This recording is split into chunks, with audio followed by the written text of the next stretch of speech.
ఆరోగ్యాభిలాషులందరికీ నా హృదయపూర్వక నమస్కారములు.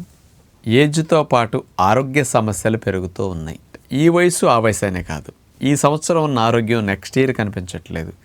నెక్స్ట్ ఇయర్ బర్త్డే చేసుకుని మరోసారి బర్త్ డేట్ వచ్చేసరికి మళ్ళా బరువు పెరగటం, కొద్దిగా బ్లడ్లో మార్పులు, కొలెస్ట్రాల్లో మార్పులు, ఇమ్యూనిటీ తగ్గటం, ఇట్లా డయాబెటీస్ వచ్చే సిమ్టమ్స్ కానీ, హార్మోనల్ చేంజెస్ కానీ ఇట్లాంటివి వచ్చేస్తున్నాయి. టెక్నాలజీ పెరిగే కొద్దీ, వైద్య శాస్త్రాలు, వైద్య చికిత్సలు బాగా పెరిగే కొద్దీ ఆరోగ్యం పెరగాల్సింది పోయి రోగాలు పెరుగుతున్నాయి. ఇలా పెరగటానికి కారణం ఏమిటి అంటే, చాలామంది ఎక్కువగా మాట్లాడేది శబ్ద కాలుష్యము, నీటి కాలుష్యము, కెమికల్ పొల్యూషన్, వాహనాలు, ఇండస్ట్రియలైజేషన్, ఆక్సిజన్ తగ్గిపోవటం, ఇలాంటి ప్రకృతిలో వచ్చిన మార్పులతో పాటు ఎరువులు, పురుగు మందులేసిన పంటలు, కార్బైడేషన్ పండ్లు, కలుషితమైన ఆహారాలు, ఇట్లా అనేక రకాలుగా ఇవన్నీ ఆరోగ్యం చెడిపోవటానికి, ఏజ్తో పాటు రోగాలు పెరగటానికి కారణాలుగా చాలామంది చెప్తూ ఉంటారు. ఇవన్నీ మంచిదని నేను అంటలేదు, ఇవన్నీ ఆరోగ్యం మీద చెడ్డ ప్రభావాన్ని చూపుతాయి. ఇది 100% కరెక్టే. కానీ వాటి పాత్ర ఎంత, వాటి పర్సంటేజ్ ఎంత అనేది మీరు ఒక్కసారి ఆలోచించాలి. ఇలాంటి వాటి యొక్క ప్రభావం మన శారీరక ఆరోగ్యం పైన, మన మానసిక ఆరోగ్యం మీద ఉండేది నాకు తెలిసి 10-20% అయితే 80%, 90% శారీరక ఆరోగ్యం దెబ్బతింటానికి, మానసిక ఆరోగ్యం కూడా బాగా దెబ్బతింటానికి కారణం చూస్తే 80% మనమే. ఇప్పుడు అన్నీ బాహ్యమైన చూపించాం ఇంతకుముందు వరకు. వాటి పాత్ర 10-20% అయితే మన పాత్ర 80-90%. అందుకని బాహ్యమైన పొల్యూషన్ కంటే మన లోపల మనం చేసుకునే పొల్యూషన్ ఇంకా చాలా ఎక్కువ. అందుకని దీనివల్లే నేనంటాను, ఎక్కువగా ఇట్లా వేళ్ళు పెట్టి చూపించటం అందరికీ ఎక్కువగా అలవాటైంది. అవన్నీ కారణాలు నాకు రోగాలు రావడానికి అంటున్నారు. నేనంటాను, మనమే అసలు దొంగ. మన ఆలోచనలే అసలైన కారణం, మన అలవాట్లే మనకు అసలైన కారణం రోగాలు రావడానికి.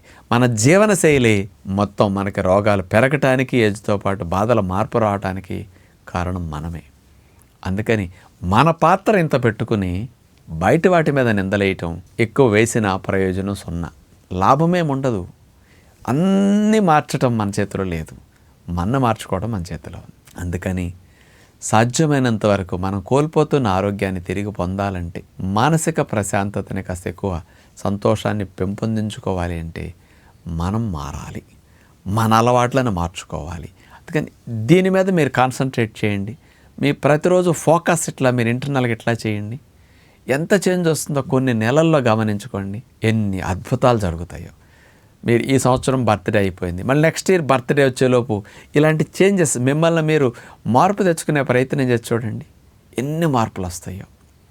అసలు ఈ మధ్య జరిగే పరిశోధనలను ఎక్కువగా చూస్తేనండి, మీరు మంచి డైట్ తింటే మీ ప్రేగుల్లో మంచి బ్యాక్టీరియాలు పెరిగి, సుమారుగా 1000 బ్యాక్టీరియాలు మన ప్రేగుల్లో ఉంటే అందులో 700 మంచి బ్యాక్టీరియాలు ఉండి, ఒక 300-400, 200-300 తక్కువ చెడ్డ బ్యాక్టీరియాలు ఉంటే మీకు ఆరోగ్యం చాలా బాగుంటుందట. మరి మనం మంచి ఫుడ్ తింటే, అంటే salads, fruits, dry nuts, dry fruits, ఇవన్నీ హై ఫైబర్తో మంచి పోషకాలతో ఉంటాయి కదా. ఇలాంటి మంచి ప్రోటీన్, ఇట్లాంటివన్నీ ఉన్న ఆహారాలు తీసుకున్నప్పుడు ప్రేగుల్లో గుడ్ బ్యాక్టీరియా ఇట్లాంటి ఆహారాలని జీర్ణం చేసి మరి బ్లడ్లోకి పంపించే క్రమములో రిలీజ్ చేసే కొన్ని కెమికల్స్, కొన్ని ఎంజైమ్స్, కొన్ని హార్మోన్స్, ఇవి చాలా బాగా హెల్ప్ చేస్తున్నాయి. మానసిక ఆరోగ్యాన్ని పెంపొందించడానికి ఉపయోగపడే డోపమిన్, గాబా.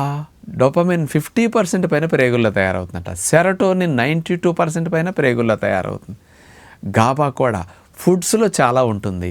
ఇందులో ముఖ్యంగా స్ప్రౌట్స్ అయిన పెసలు, బొబ్బర్లు, శనగలు, ఈ ఎండు గింజల్లో కంటే మొలకట్టేసరికి గాబా బాగా 3 రెట్లు పెరుగుతున్నదని రుజువైంది. ఇలాంటి న్యాచురల్ ఫుడ్ తింటే మీ లోపలే happy hormones, serotonin, dopamine, GABA ఇట్లాంటివి బాగా తయారవుతాయి. దీనివల్ల మీకు స్ట్రెస్, యాంగ్జైటీ లెవెల్స్ బాగా తగ్గుతాయి, కాస్త ఇరిటేషన్స్ బాగా తగ్గుతాయి. అంటే మెంటల్ పీస్ అనేది బాగా పెరుగుతుంది ఇవి పెరిగితే. అందుకని ఇలాంటి ఒత్తిడి తగ్గటానికి మంచి డైట్ కారణం. ఇప్పుడు ఇలాంటి మంచి ఆహారం మీరు తిన్నారనుకోండి, ఇది ఫిజికల్ హెల్త్ మీద ఎలాంటి ప్రభావాన్ని చూపుతుందంటే, ఈ ప్రేగుల్లో గుడ్ బ్యాక్టీరియా 2-3 నెలల్లో బాగా పెరిగిందనుకోండి లైఫ్ స్టైల్ మంచిగా ఉండటం వల్ల, ఈ గుడ్ బ్యాక్టీరియా మీరు తీసుకునే ఆహారంలో 200 క్యాలరీలు ఉన్నాయనుకోండి, ఇది డైజెషన్ చేసే క్రమంలో ఈ గుడ్ బ్యాక్టీరియా మీకు 100 క్యాలరీలే లోపలికి పంపించేసి క్యాలరీ కౌంట్ని కంట్రోల్ చేయగలుగుతుందట. అందుకని కొన్నిటిని ఇట్లా షార్ట్ చైన్ ఫ్యాటీ యాసిడ్స్గా కన్వర్ట్ చేసేసి గ్లూకోజ్ స్పీడ్కి వెళ్లకుండా చేసేసి చాలా మంచి మేలు ఈ బ్యాక్టీరియాలు చేస్తుంది. అదే చెడ్డ బ్యాక్టీరియాలు ఎక్కువ ఉన్నాయనుకోండి, 100 క్యాలరీలు మీరు తిన్నా 200 క్యాలరీలకే కన్వర్ట్ చేసేస్తున్నట్ట. దీనితోనే కొలెస్ట్రాల్ పెరగటం, షుగర్లు పెరగటం, గుండె జబ్బులు రావడానికి కారణం అవటానికి ఫ్యాట్ అంతా, కొలెస్ట్రాల్ అంతా ఆహారంలో ఉండేది అబ్జార్బ్ అయ్యేటట్టు బ్యాడ్ బ్యాక్టీరియాలు చేస్తాయట. అదే మంచి డైట్ తింటే గుడ్ బ్యాక్టీరియాలు పెరిగితే వీటిని కంట్రోల్ చేసేస్తాయి. అంటే ఇట్లాంటి క్రానిక్ డిసీజెస్ ఏజ్తో పాటు రాకుండా ఉండటానికి మంచి డైట్ కారణం. అందుకని మన చేతుల్లో మంచి ఆహారం తింటే ఎంత ఎక్కువ ఉన్నది ఒక్కసారి ఆలోచించండి. రోజు 1-2 కొబ్బరి బొండాలు తాగితే గుడ్ బ్యాక్టీరియాలు బాగా పెరుగుతాయి. రోజు 2 సార్లన్నా 2 కప్పులు పెరుగు, 100-150 గ్రామ్స్ పెరుగు 2 సార్లు అంటే రోజుకి 1/2 లీటర్ నుంచి 300 గ్రాముల పెరుగు కనుక మనం తినగలిగితే గుడ్ బ్యాక్టీరియా బాగా పెరుగుతుంది. ఇందాక చెప్పిన వాటితో పాటు అటు కొబ్బరి నీళ్ళు, ఇట్లాంటివి కనుక ఎక్కువ తీసుకుంటే గుడ్ బ్యాక్టీరియాలు పెరుగుతాయి. దీనివల్ల బయట పరిసరాలని, బయట జరిగే హానిని మనం పూర్తిగా కంట్రోల్ చేయలేకపోయినా మనలో మార్పు కనుక తెచ్చుకోగలిగితే ఎక్కువ చేంజ్ ఎట్లా తీసుకురావచ్చు అనమాట. అందుకని మనకి శారీరక రుగ్మతలు, మానసిక రుగ్మతలు పెరగటానికి బయట పాత్ర కంటే మన పాత్ర ఎక్కువ ఉండి మనం ఎక్కువ చెడిపోతున్నాం. అందుకని మన చేతుల్లో ఉండేదాన్ని మనం మార్చుకోగలిగితే ఎన్నో అద్భుతాలు మన జీవితంలో జరుగుతాయి. ఆరోగ్య విషయంలో ముఖ్యంగా దానికి మన లైఫ్ స్టైల్ చాలా కారణం. కాబట్టి మనం మన జీవనశైలిని, మన ఆహారపు అలవాట్లను ఎట్లా మార్చుకోగలిగితే మన ఆరోగ్యం మన చేతుల్లో, మన ఆరోగ్యం మన ఇంట్లో ఎట్లా చక్కగా బాగు చేసుకోవచ్చు. మందుల ఖర్చు లేకుండా, హాస్పిటల్ ఖర్చు లేకుండా హాయిగా బ్రతకడానికి మంచి మార్గం లేదంటే ఉంది. మార్పు మీ లోపల రావాలి, మీ మనసులో, మీ ఆలోచనలో రావాలి. అది ఆచరణ రూపంలో ఇక్కడ మంచి డైట్, మంచి లైఫ్ స్టైల్ ద్వారా మీకు కనపడాలి. ఇలా చేసుకుంటే మనం ఏజ్తో పాటు దీర్ఘ రోగాల బారిన పడకుండా హాయిగా ఆరోగ్యంగా బ్రతకడానికి అవకాశం ఉందని విజ్ఞప్తి చేస్తూ నమస్కారం.